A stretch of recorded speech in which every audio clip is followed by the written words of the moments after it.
So wait a minute, wait a minute, Ferg. I gotta interrupt you. I'm sorry.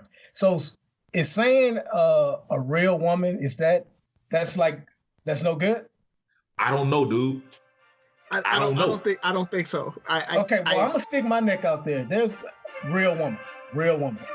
Again, that's nothing against transgenders, but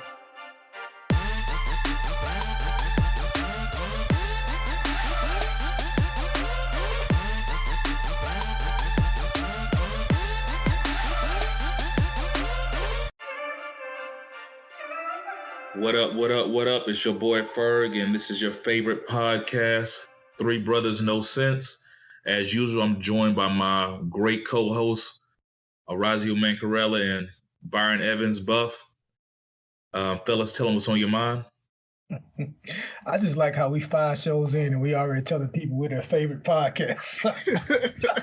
I love it, man. I love it.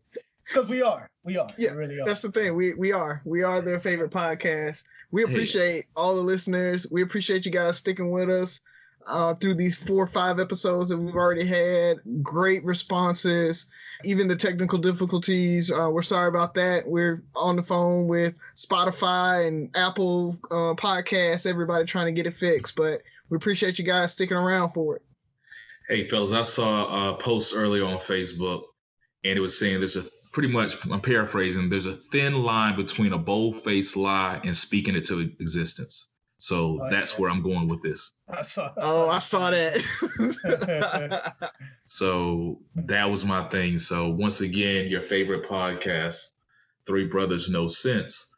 But before we get started, fellas, I want to take a second and express what we've talked about before, that our hearts go out to our hometown and all the people that were involved and affected by the recent shooting at Lad People Stadium this past Friday. There was several people who were injured, and at the end of the day, they're all doing okay from my understanding. But another point of, is the children that were involved, all the kids that were running for their lives and the fear that goes with being in that type of environment. And also my heart goes out to the young man and hoping that he's going to be okay through it all. So anything you guys want to say on that? Man. I'm actually glad you said your heart goes out to the young man, because that seems to be the most divisive thing in what has happened. Like, the obvious stuff, as far as it's a tragedy, it's a shame, we're all sad that it happened, that goes without saying. That's obvious. But, to have empathy for what drove him, there was a failure somewhere in his upbringing, in his education or something. I heard that maybe he was picked on or whatever the case may be, but whatever drove him to think that he needed a gun and bring it to that place and harm innocent people, that was a failure or a breakdown somewhere. You can just ignore it and say, no, he was just dead wrong and we don't need to have any empathy. But until you understand issues and problems, you're never going to be able to solve them. So it's easy to dismiss them, but like you said, Ferg, heart goes out to his family too. Yeah. And with that, I challenge everybody that's affected to take a look at those underlying issues and be the change. So go out, talk to people about mental health issues, bullying, gun control, whatever it is. Go out and actually talk about it with other people, put people in place that support being able to fix those things. Because if it was at school and he was being bullied, does LaFleur or Williamson or whatever school in Mobile County, does Mobile County have a strong enough anti-bullying policy? Do they have enough counselors there to help those kids that are being bullied and talk them through what's going on with them? Are the counselors accessible? Because I remember being in high school and the counselors had their favorites and their picks, and if you weren't in the clique, you didn't really talk to the counselor. So, making sure that they're accessible and they can be talked to and everything. So I think all the parents, everybody that's affected, don't stop at hopes and prayers or thoughts and prayers. Go out and do what you can to make the change. All right, man. I appreciate you saying that.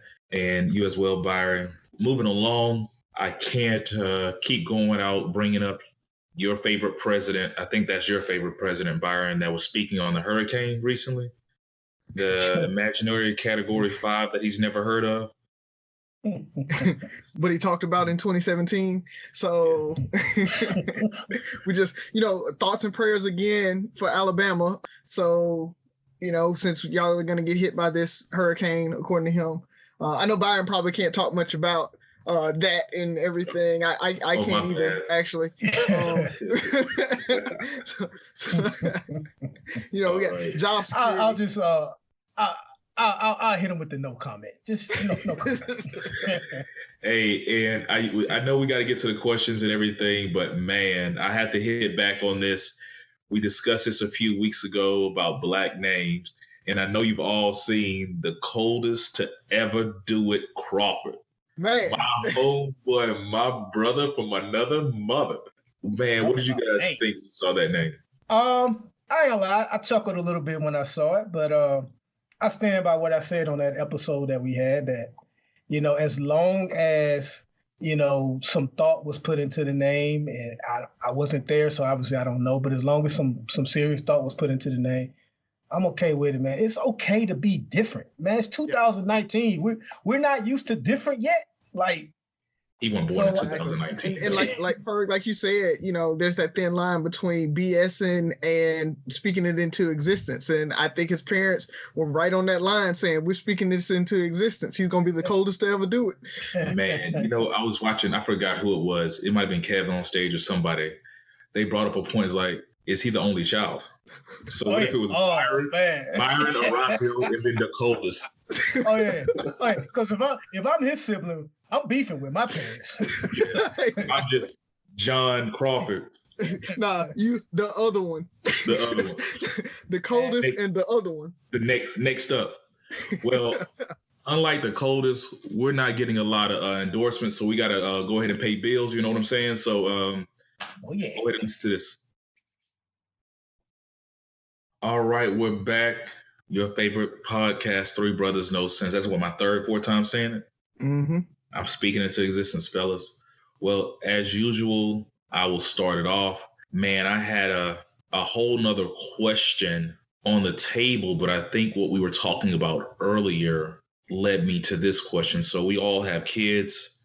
I think we are good role models, and we've been blessed to avoid certain situations growing up that could have went easily left, and all of our lives could have turned out differently. My question for you guys, as the head of your household, what do you think is the most important thing you guys can teach or show your kids to prepare them for life? Whoa. Okay. The most important?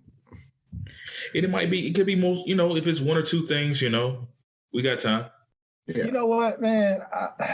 That definitely could have a very long answer if need be.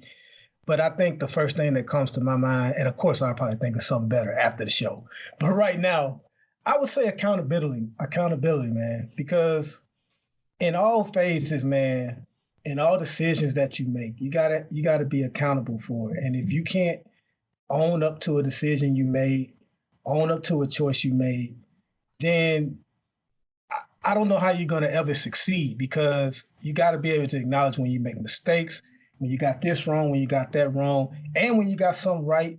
You got to know when to listen to advice that you may get. So I just think being accountable for your actions is a very, very important thing, because as we know, all actions have consequences. So that's the first thing that comes to my mind on that one, man.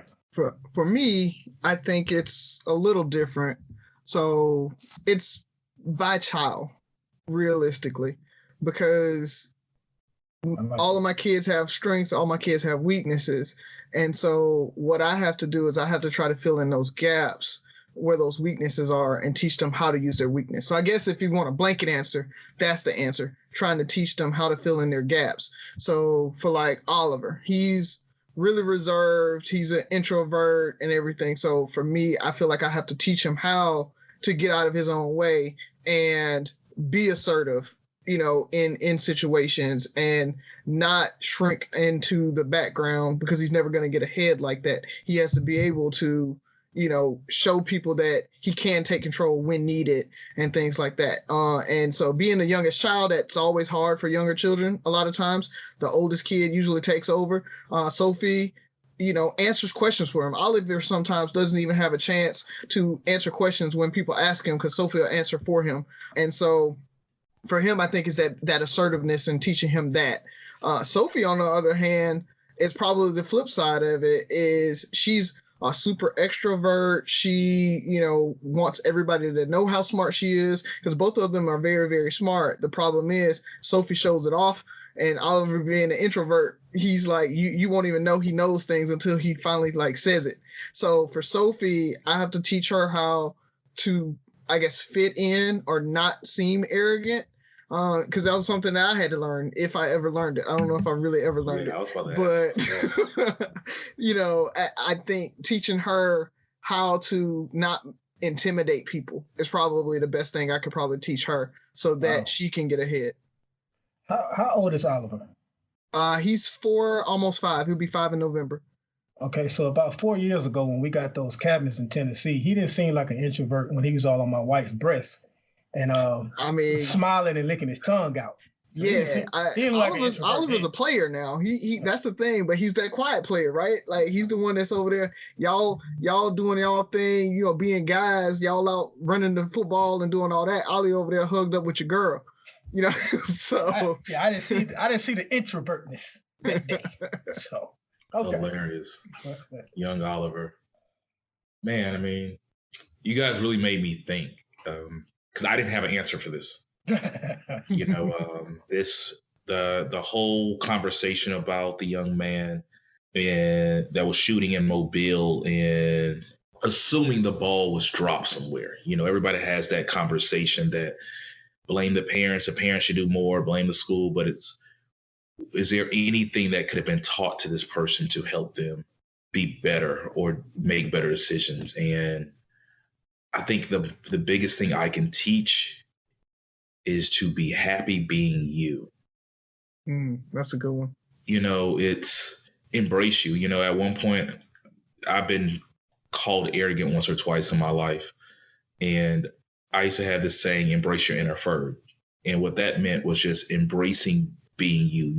There's nobody else like you. There's nothing that anybody can do that's going to really change who you are deep down. So you have to embrace that, and I think that's something, I don't know if we need to help our kids build better self-image. And because they think so highly of themselves, like you said, Byron, being accountable where they know that, hey, this bullying is only temporary because the life that I have planned for myself, my inner greatness, my destiny is bigger than this. Somebody picking on me, somebody trying to talk to my lady, whatever the case may be. But I struggle with that. I was in the perfect world. We all think we're going to be there for our kids until they walk across the aisle and have a family of their own. And hopefully we're there to see our grandkids and everything like that. But, if we left today, what we want our kids to know or be taught by us. I mean, they're young, but that's my biggest thing is always, wanting to make sure the time I have with my daughter and my young son, who's only 3 months, that I make it impactful and that I'm pouring into them, being happy being you, So. And you have to say this these days. In no way am I justifying him being bullied as it being okay to bring a gun. I'm not saying that. And first of all, I don't even know if he was bullied. That's just one of the things I heard.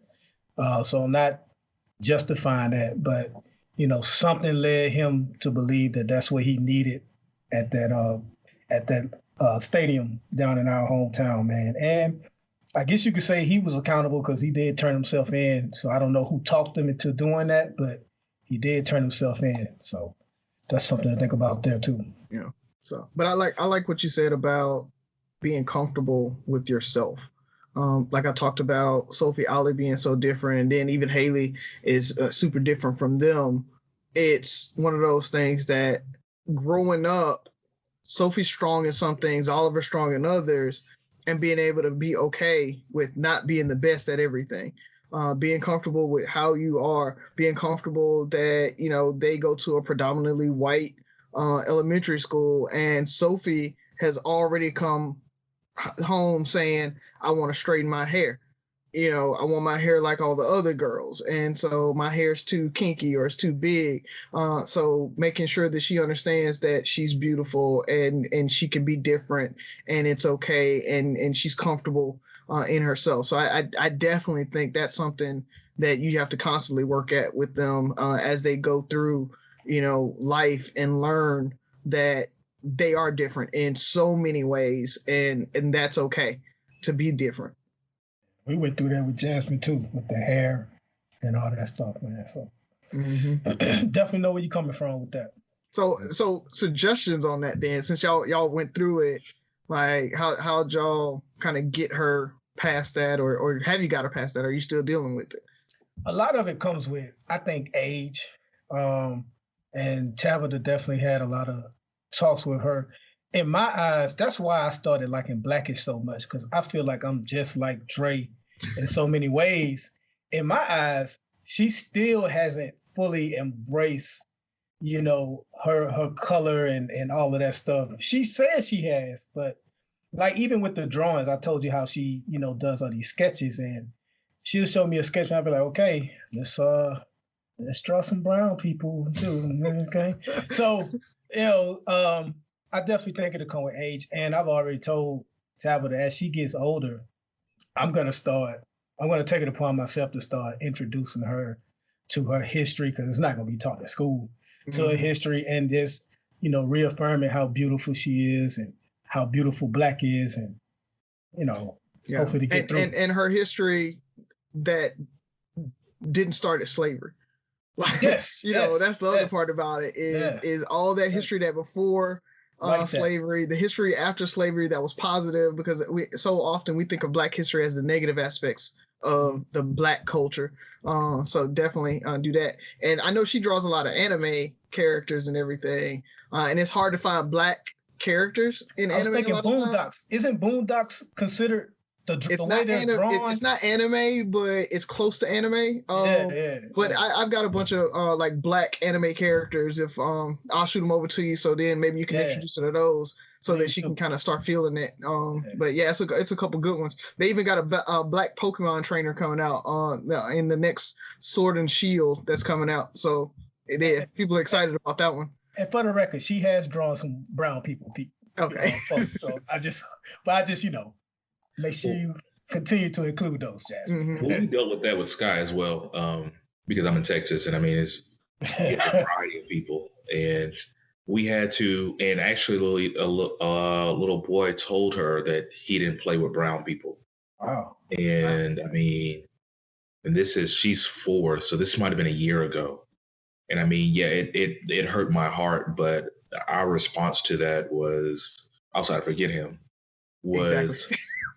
Think about all the people that you love and that love you that are brown. And so we had her list everybody that she loved that was brown and that loved her that was brown, and, you know, how beautiful they were and how many different shades of brown they were. And it really helped her feel more confident about her being a brown girl in her class.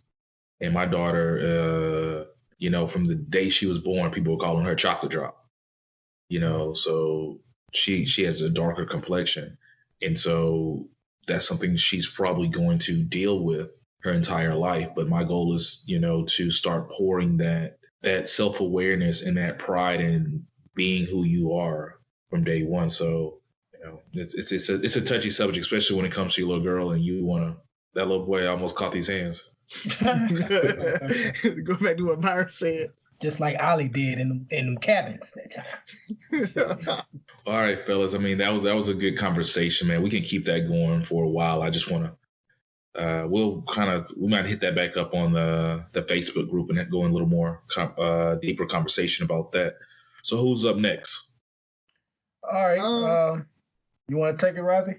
Or me? Yeah, I'll go. So You guys know I shot out a text to make sure you guys were cool with this topic before, because I didn't want to bring it up because it might be some controversy following it. I don't remember that text, but okay. Okay.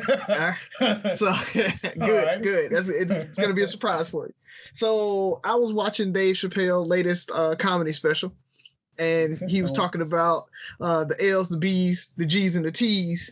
And in one of his older specials, he talked about he had sex with a trans woman unknowingly, and then he found out after that it was a trans woman.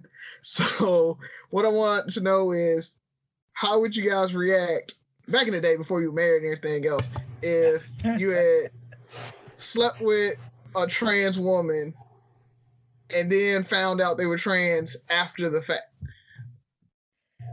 Whew. Okay. Feel like you Yeah, I didn't think that was gonna be the question. Yeah, I feel like you're setting this up, but okay, that's fine. If we had sex with a trans and didn't know but found out later. Yeah. Oh, so they didn't have the whole surgery there. Chappelle said he liked it. So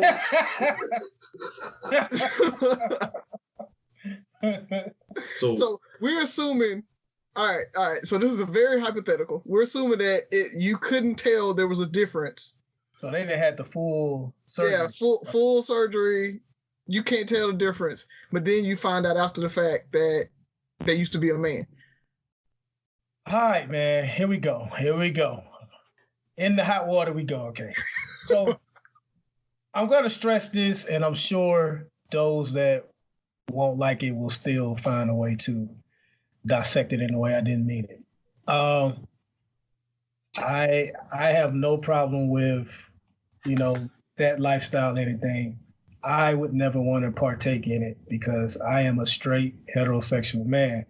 So I wouldn't want that. And if I found out, I would not be happy at all about that.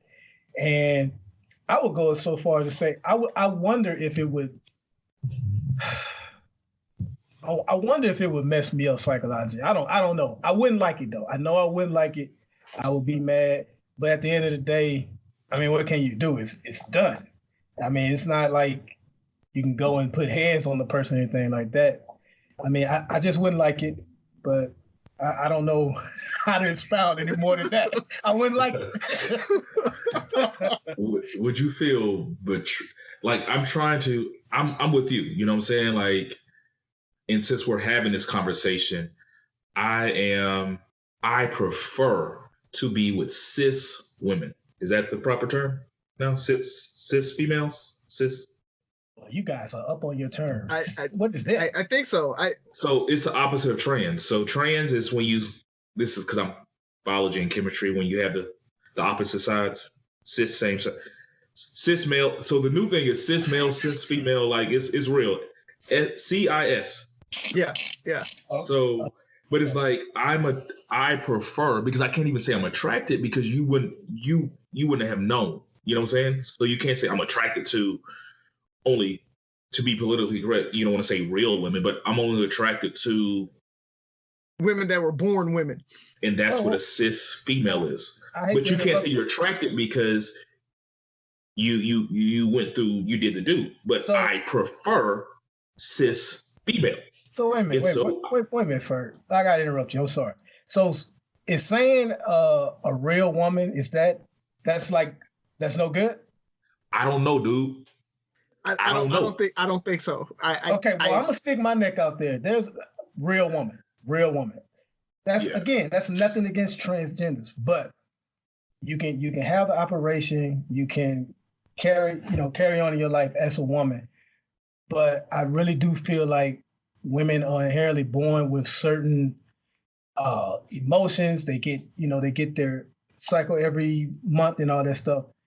That's a real woman. I'm sorry. Maybe a blind spot for me, but if you guys could only see Ferg's face. Yeah. Go ahead. Proceed. You're in trouble, Byron. Proceed. So cis versus trans. In the context of chemistry, cis indicates that the functional groups are on the same side of the carbon chain, while trans conveys that functional groups are on opposing sides of the carbon chain. So cis is same side. So you were born the same way, trans as you switched. I had a minor in chemistry. So that's why cis and trans made sense to me, but that's why they use that terminology. Okay. But like I said, I would be at ends because, like I would feel betrayed because I prefer, like I said, cis females. I think that's the right term, or cis women. I don't know, cis something. But it's a weird concept because, like you said, you can't put your hands on them. But hey, she used to be a man. If you felt that strongly about it, but at the same time, does that person have a right to live their life? And they're like, well, you were attracted to me until you found out this. Right. And so, I dig too deep into everything. Like, yeah, I would be upset. I couldn't see myself like getting in a relationship or would it just because that's my preference, but when I say that, when think about what we're saying, it's touchy, you know what I'm saying? Like why would I want to be in a relationship with this type of person? Do you think it would mess you up psychologically? I don't know, man. The adage, you it's all or nothing with guys. It's like I can't wait to hear Razi answer on this. I don't know, man. I just Razi, are you the most progressive out of us three? I don't. No, it depends. It depends on what we're talking about. Because I'm probably the most conservative when it comes to like fiscal responsibility, economics, that type of thing. I'm really conservative. Like you guys say, I'm almost a Republican when it comes to stuff like that. But the only problem is I don't like trickle down economics, so we won't get into any of that. But when it comes to social issues, I'm probably one of the more liberals. So yeah, I probably am more progressive than you guys on those types of issues. So I agree with you, Byron. It would mess me up in the head. I don't know where I would go after that. I mean, because I guess it really depends on when it happened. Like if it was a one night stand, we got drunk, it happened, and I find out then, and I don't have any like real relationship. Like there was no time for you to really tell me. Then I probably wouldn't be as mad. And I probably wouldn't go any further. I can't see myself saying, oh, well, you're trans and we've already done the do, so let's continue this relationship. I like you. I don't see that. But if we've been dating for, a month and we've gone on multiple dates and everything like that, and you had a chance to tell me, and then all of a sudden we do, and then boom, after we do the do, hey, I'm trans. Wait a minute. At that point, like Ferg said, I feel like it's the betrayal of you had time to tell me. Like this is something you should have told me. Like you should have told me if you had AIDS or if you had something else, and let me actually be able to make that decision before we went there. And that's what I wanted. I was thinking the same thing, Razi.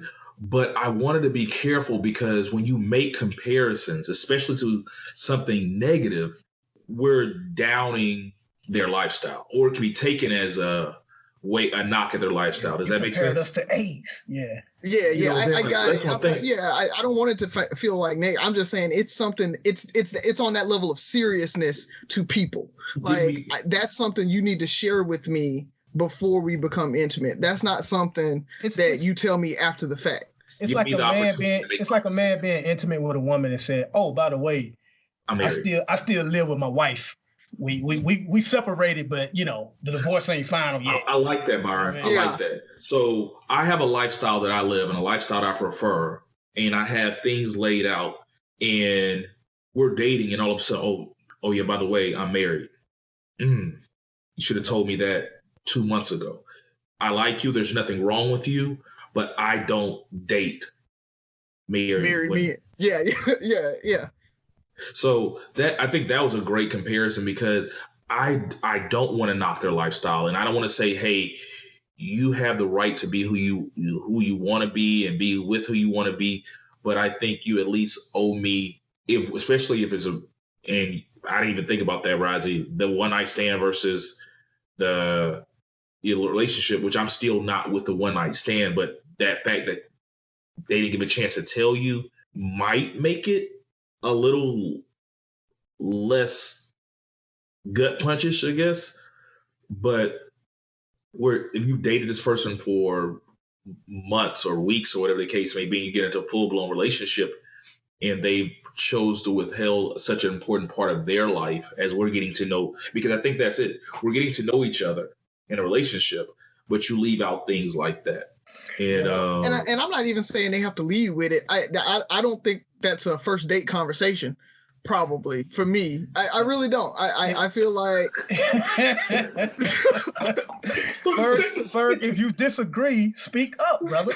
No, it's just funny that he said it's not a first date. So, like, look, I usually don't tell people on a first date, but I used to be a man. so I mean, it's a weird concept because you don't. Do they have the right? The question is, do they have the right not to tell you? Right, to mislead you, because that's really what it almost is, right? Like they know, and because of society, they know that most people have the mentality or the idea that, especially if I'm a male dating a trans male or just a female in general, somebody that looks like a female, they know that most people assume that they're a natural female. And so what ends up happening is I may backtrack on that. That might be a first date conversation. Like, hey, you know, I used to be a man before we get down this road. Listen, I could be wrong, but I assume when they go to that length, you know, to have the surgery and all that stuff, they truly feel like that they are a woman. So they have taken the necessary steps to become a woman. I don't think they go through all that just to blow their cover on the first date, if ever. I could be wrong, but I'm not sure if they would truly ever say anything. I don't know. I don't know. So, but that's like I think that's a deeper question. Like, do they owe that to you? My personal answer, yes. But trying to look at it from their point of view, if you went through all that, you know, I'm a woman, I use the women's bathroom, I identify as a woman, but I would say one of the most important parts of becoming a woman is dating. You blow your cover on that. I don't know if they see it that way. So, and I understand. I mean, I understand what you're saying, but once again, it goes back to I feel betrayed. Yes, me too. And I mean, I get it, and I'm trying to be open-minded, and to the point where, like, they have their rights. They should be able to live their life, like you said. Especially if they've been living a lie for God knows how long. But yet, it's still, if I prefer certain things. It's just like going on a date or dating someone that, you know, that you're serious with and wanting to have kids, and them knowing they can't have kids or never plan on having kids, and them betraying you or lying, you know, telling you that, hey, I prefer to have kids one day, and now we can't have kids. You should have led with that before we got in a serious relationship or got married or something. This is something that we have these conversations. So I guess the new world, and I'm glad I'm not in this new world, you have to ask. Yeah. So it's not upon them to necessarily tell you, but if I ask and you lie to me, I guess that's a bigger issue. I can't even believe we're having this conversation. Yeah. So, and that's kind of like when I was saying it's not a first date conversation, because you probably aren't bringing up whether you want kids or not on the first date either. Yeah. So I'm just getting to know you, knowing your personality, because we may not make it past the first date anyway. And like Byron said about, I don't want to blow my cover. I don't want to blow my cover with you if I'm not going to make it past the first date with you anyway. That's cool. And so I think it's a before we have sex conversation, we need to have that conversation. Must have that conversation before then. But it doesn't necessarily have to be on the Starbucks coffee date, our first time meeting, and we're just kind of chatting it up, seeing do we even like each other. I don't really see the point of bringing up that right then. But I still, like, when you find out, ooh. On the flip side, I assume what happened with Malik Yoba kind of brought up this question. And I will say, I did find it kind of weird that a lot of so-called straight men had such a reaction to him admitting that he's attracted to transgenders. Like, if you're a straight man, why do you care where he sticks his penis? I thought that was weird for straight men to so-called, care and be outraged about that, but, whatever. That just goes back to, being outraged at people that are different from society. Yeah, I mean, there's a man code. Like, we have a very strict, very thin line of what we accept as men. You know what I'm saying? Yeah, but I mean. So, but for how you were talking about, you have a preference to cis women or whatever the term is. I've heard from like trans people when I'm watching comedy shows and stuff like that. They're like, don't knock it until you try it. You don't know if you prefer it if you ain't tried the other way. Well, I'll tell you what I have tried. You like that very well, huh? Yeah, I'm good. I'm more than satisfied, so. It was hard to keep the laughs to myself because you brought up Dave Chappelle when you first brought up that question, Razi, and there's a skit on the Chappelle show from back in the day where these transgenders come up to the car and they're like, they've been out drinking all night, and one of the guys get out and they're like, that's a dude, and main man said, hey, a mouth is a mouth. That skit cracked me up. I was trying not to laugh during that segment because I kept thinking about it. But now that you say that, do you think, you use the term progressive, and I feel like the world is eventually becoming more accepting of certain things. By the time our kids are old enough, you think that they'll be having the same conversation or will be more widely accepted? Because, I mean, it's probably similar to interracial dating. It was so taboo years ago, and now I could see it maybe not our kids' generation, but maybe a generation after that, it evolved into where it is so commonplace that people don't think twice about it. I mean, you got to think back in the Roman Empire and things like that, this type of thing happened all the time and nobody thought anything about it. So until the Protestants came and made it like super taboo, that's when the gay community or anything became some weird thing that had to be shoved in a closet and became taboo. I mean, you go in places like Thailand where they have, I think it's 13 different genders that they actually identify. I don't even know how you have 13 different genders, but they have like a huge number of genders.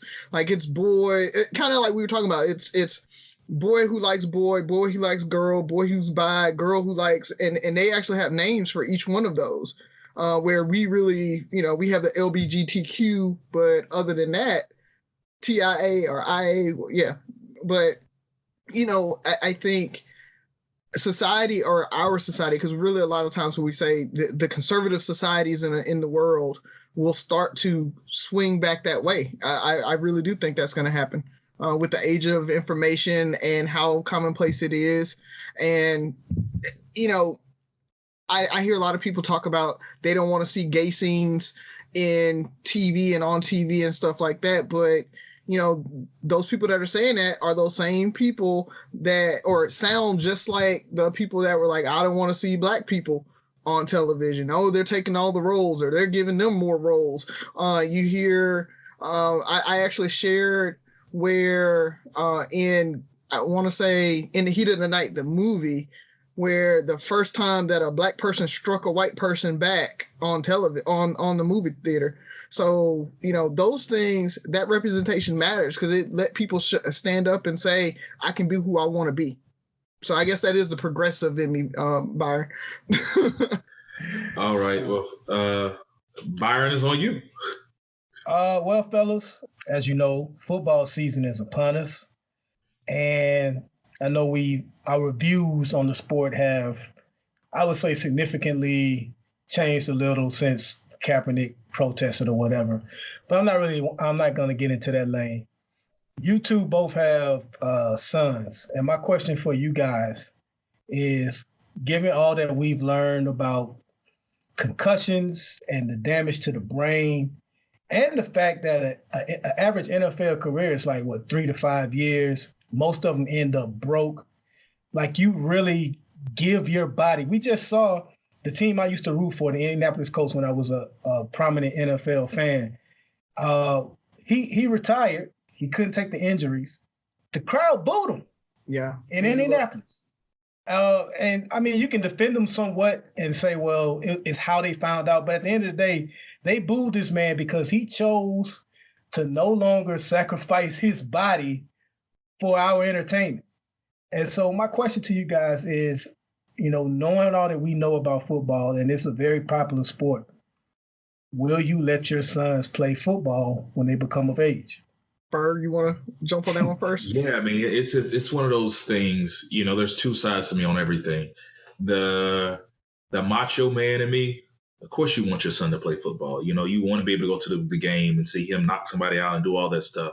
But at the same time, I don't think it's worth it, especially the way these kids are being bred and taught these days. And that's like in all sports, man. I mean, sports science is crazy. I mean, these kids are on true workout plans and taking supplements and vitamins at early ages. I remember our idea of a training regimen when we played high school ball was, some creatine. We weren't taking creatine back then. That was you were balling then. Yeah. It was more so, eating your carbs and no sex. That was that was training, man. You know what I'm saying?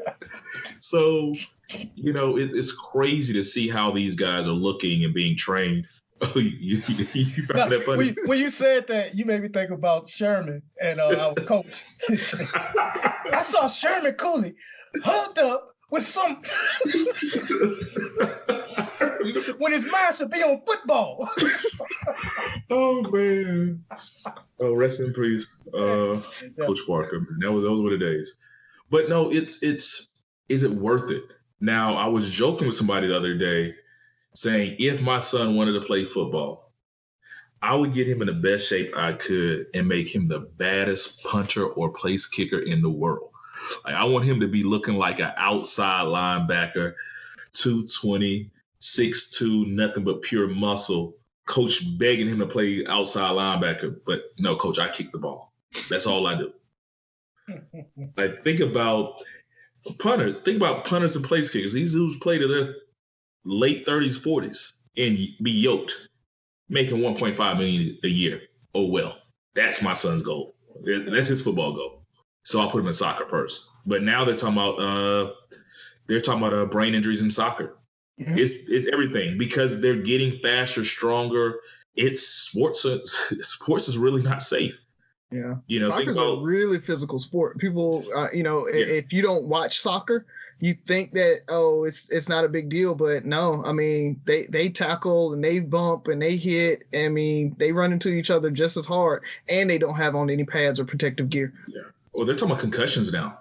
Yeah, that's what I mean. Yeah, heading the ball, like years of heading that ball and traumatic brain injury. So I was watching something the other day on that. So hopefully my son can be in academics and own an NFL team or something one day. So what about you? I want my son to run cross country. No, I want him to be a Madden superstar. So he can play the E-game. He can do some esports. But no, we've had that conversation about Oliver, and we aren't going to put him into football. We aren't going to force the issue.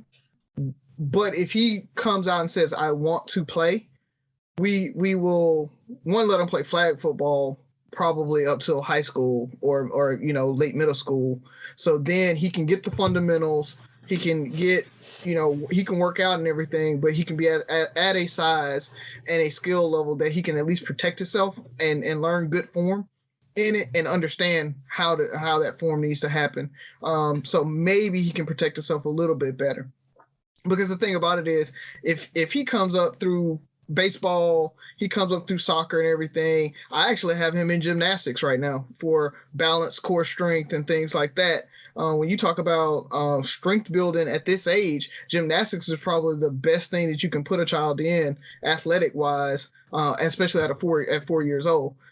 So he's doing that. He's really enjoying that. And they don't have many concussions in gymnastics. So that's what I'm thinking about. It comes down to, if he's very interested in it, then I'm going to support that for him. But I am going to talk about what are the risks and everything like that. And that's why we want to put him in flag football until we feel he's old enough to understand the risks and still say, yes, I want to play. And so that's going to be a conversation that we'll have when he brings it up to us. But as far as trying to push him into it or trying to say, yeah, we're going to put him in there so he can become this NFL superstar, I'm not really with that. I'd much rather him play a different sport than football and get there. I mean, golfers make plenty of money. And like Ferg said, they play into their 50s. You know, they have the seniors. You know, he can play into his late 70s if he really wants to, and he's good enough. So getting him into golf, get him into something that's a little safer, that he can actually have a longevity with and still make pretty good money. So because we're not chasing the 0.001% that actually make it into the NFL and make beyond the league minimum or very close to the league minimum. I mean, that makes no sense for us to try to do that when there's so many other things that we can do. Unless he's a yoke punter or kicker. Yeah. I asked that question, man, because there's been like a huge drop off on the amount of kids that's playing football now. And I just wonder, is that trend going to continue? And will that league ever be in jeopardy one day, like 25, 30 years from now, with the lack of kids that are playing? Well, I think it's a couple of things. I think it's the awareness of what's going on, and also we've learned more, and this isn't your way out.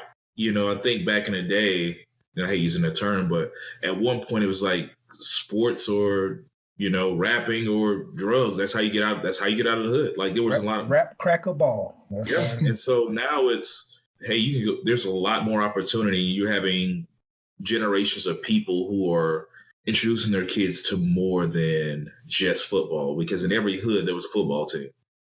Mm-hmm. You know, not one day did my mom look at gymnastics, water polo, swimming, any of this other tennis, you know, any of the other things. I'm hoping we keep incorporating more activities into our kids. And I can't remember what or where I saw it, but somebody made the statement that, you know, Black people would dominate gymnastics if we didn't think it was gay. Like, so, you know, it's Black people think gymnastics is gay? For a man, like you think about how many dudes, you know, gymnastics. Yeah. But when you think about it, how many kids in the hood could backflip like nobody's business? You know, go 3-4 gainers and stuff like that in a row. But you know, it's one of those things that it is considered a quote, air quotes, gay sport.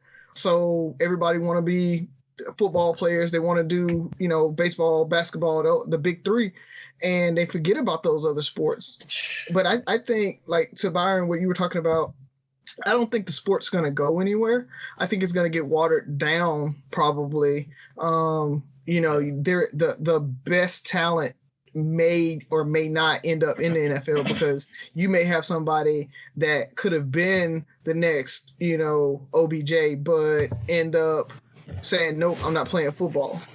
It's kind of play something different. It's kind of what happened to boxing a little bit, where the big guys, especially heavyweight boxing, the big guys that would be in the heavyweight division started going to football more, and boxing lost out, like you said, kind of got watered down a little bit. So I will say I don't have a son. If I did, I think I would probably go Ferg's route, where it's not something that I would sign him up for. Now, 10, 15 years ago, oh yeah, because I definitely wanted to be that dad at the game, cheering my son on. But as I've learned more, so I wouldn't put it on him. But if my son came to me and that's really what he wanted to do, I definitely would talk to him about the dangers of it. If he still wanted to do it, all right, let's do it. But just curious what you guys thought about that, and if you had thought about it at all. So yeah, and it goes back to Blackish. You talk about liking Blackish, this episode where they let what's his name, the younger son, play football. Jack. They let Jack play football, and then Dre sitting in the stands, and like all these big buff kids are there like rooting Jack on. He's like, your kid doesn't play football? He's like, oh no, they have concussions. yeah, that was funny. Yeah, that's. But I mean, the thing about it is, you think about football, and it's probably because we're men, but there's just as much danger in the rest of these sports. Or let your girls play these, softball. I mean, soccer. I mean, there's some serious injuries. And just figuring out what's best for your kids, and not necessarily leaning just to sports to be their way out, and finding other ways to entertain them.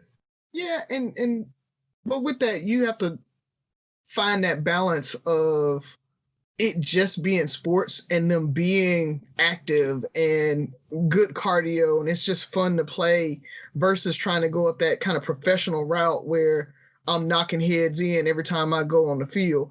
There's nothing wrong with having a nice little pickup game. There's nothing wrong with going out and playing a softball game. I mean, there's 30, 40-year-old guys that go do softball leagues right now. And I'm telling you now, they're not trying to go out and hurt each other. You know what I mean? They're not trying to go for the fence every time. Well, they might be swinging for the fence every time.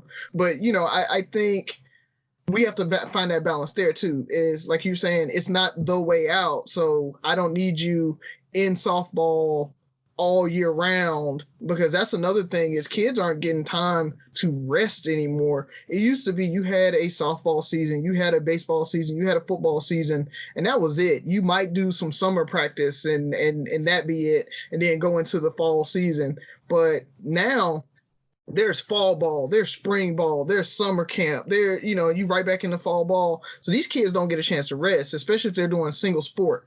So that's one way that you can really make sure that your kid is being well-rounded, staying active, but not overusing one thing but by just, I'm only working on football, because it's going to be different muscle sets if they go from track to football to, and that type of thing. Now so that'll help them too. They're encouraging that. These kids are multi-sport kids now. I mean, they're doing it all. Mm-hmm.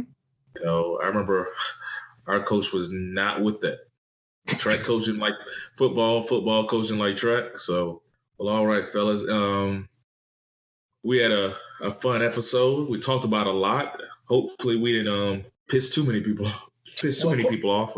According to y'all, I did. So we'll see what happens. I don't remember what you said, man. So that might be the clip for the week. So we'll see. Wow, you put me on blast like that? Yep. We'll see, man. We don't know. But no, bro, you didn't say anything too bad. But man, as usual, it's fun. One of the things I look forward to every week. So, Razi, got anything you want to say to the people? No, man, just keep listening, keep sticking with us. We're gonna get better and better. Be ready for the live episode that's coming in November when we hit the all-class reunion for LaFleur. So be ready for to hear us all out. Just echo what my man Razi said. We sincerely thank you guys for listening. It's why we do this, so that people will listen, hopefully. So, and you guys have. So we thank you for that. Please subscribe. As I always say, tell people about the show. Help us spread the word. We love the interaction on social media. We're on Facebook, Three Brothers No Sense. We're at Twitter. We're on Twitter at Brothers Sense, and we're on Instagram, Three Brothers No Sense. So please follow us on all three platforms. We're not like other podcasts. We post the same thing on every platform. Each platform has a different post. So you're going to want to follow all three. So just thank you guys for tuning in, man. All right. Well, Buzz, I saw you post something the other day about some other podcasts you were looking at that you were listening to. Oh, yeah, I did. I took a screenshot of and made it like my cover photo of all the podcasts I listened to. Dan Le Batard, Bomani Jones. And it's a new podcast that you put me on, Ferg. I'm probably going to mess it up. Film Noir Files. Yeah, Film Noir Files. I've been checking them out. I've listened to 3 episodes. The latest one, Why You Still Effing With Me, Part 2. And there's another one I listened to. And it's been pretty good so far. Man, one of them told a funny story about a dude, how he dipped out on the check. And he pretended like he had a phone call from work. And then he shot her a text and said, "Hey, next dinner's on me. I appreciate it." Hey. So if y'all listening, that was gold right there, man. But no, man. I mean, these ladies definitely put me up on game. It's funny. They mentioned something that I didn't even know was that serious. So a few episodes ago, I kind of hinted at Hot Girl Summer. But my idea of Hot Girl Summer and what these ladies were putting me up on is completely different. It's serious out there, fellas. Speaking of football, they broke it down in like football terms. Yeah. Like scouting, the draft, preseason. Man, there's rules to this game. I mean, I would hate to be out in these streets like that, man. They can't feed you, man. I didn't know that. No sleeping over. It's real out there, man. You young men are out there still out in these streets. Good luck. But I didn't. Hey, fellas, go listen in. Maybe you can get some nuggets that you can take back. Yeah, I mean, it is what it is. But I really appreciate it. I mean, it's definitely some women that I've known for a while and I respect. They all went to FAMU with me, so I've known them for going on probably 15 years now, if not longer. So I'm proud of them, and we'll keep putting people up on new podcasts as we listen to them. We want to share the knowledge that we're getting from other people. So hats off this week to Femme Noir Files. Definitely go take a listen. And once again, your favorite podcast, Three Brothers No Sense. We'll check you next week.